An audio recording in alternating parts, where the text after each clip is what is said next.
Somewhere in your head, there's a number. Maybe it's your current salary, doubled. Maybe it's a house, a zero-debt life, a bank balance that finally lets you exhale. You tell yourself, once I hit that number, I'll feel safe. But here's the strange part. People who already hit that number don't feel safe either. Multi-millionaires, when surveyed privately, say the same thing you do. They're one step away. They'd need to double it, triple it. Somehow, no matter where you stand on the income ladder, rich is always just ahead of you, never behind you, never underneath your feet. So what if it's not about the number at all? Most people assume this is just personal failure, bad budgeting, lifestyle creep, spend less, save more, and the anxiety goes away. But that explanation falls apart the moment you look at the data. Because this isn't happening to careless people. It's happening to disciplined savers, to six-figure earners, to actual millionaires. Something deeper is going on. And once you see it, you can't unsee it. Let's start with a parade. Picture a crowd, everyone seated,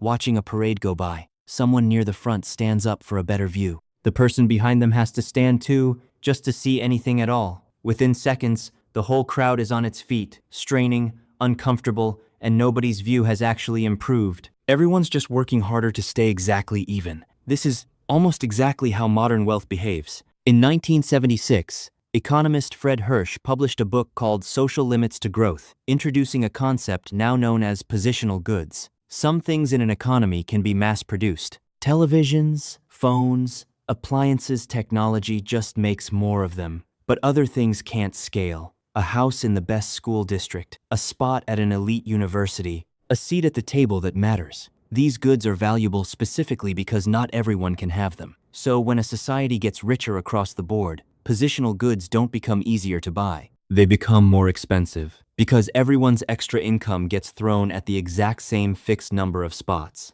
The crowd stands up together, and nobody sees any better than before. This alone explains a huge piece of the puzzle, but it doesn't explain why the anxiety feels so personal, so immediate. For that, you need psychology, not just economics. In 1966, sociologist W.G. Runciman identified something he called relative deprivation. It isn't triggered by lacking things in some absolute sense. It's triggered by comparison. Runciman found 4 conditions have to be true. You notice a gap between yourself and someone else. You want what they have, getting it feels possible, and you feel entitled to it. Miss any one of those, and the gap doesn't sting. Hit all 4, and it becomes unbearable. And who do we compare ourselves to? Not billionaires, not strangers on the internet mostly. Psychologist Leon Festinger found back in 1954 that humans measure themselves against people close to their own level, coworkers, old classmates, the friend from college who's doing just slightly better.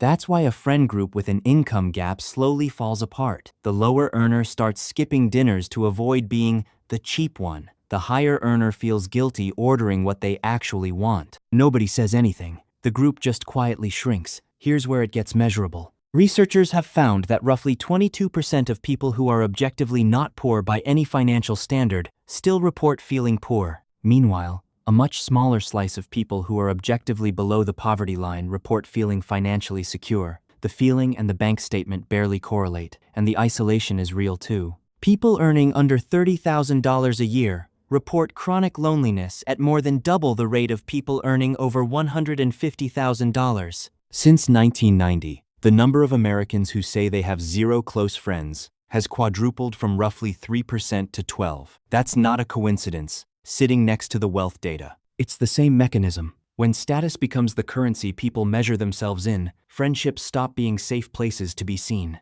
They become one more arena to win or lose in quietly. The parade isn't just about money. It's dismantling the relationships that used to make money feel like enough, so the poor feel poor. That much tracks. But here's what nobody talks about, the part that should be impossible. The actual rich feel it too. When people come into sudden, massive wealth, a business sale, an IPO, an inheritance, psychologists Stephen Goldbart and Joan DeFuria coined a term for what often happens next: sudden wealth syndrome. Instead of relief, the brain panics. Recipients report isolation, paranoia, and something Goldbart directly compares to survivor's guilt. Some sabotage themselves on purpose, reckless spending, high-risk bets just to feel normal again. There's a specific symptom called ticker shock, a compulsive need to check the markets, terrified the fortune could vanish overnight, even when it mathematically can't. Inherited wealth carries its own version of this. Heirs often describe living inside what researchers call a gilded cage, secure on paper,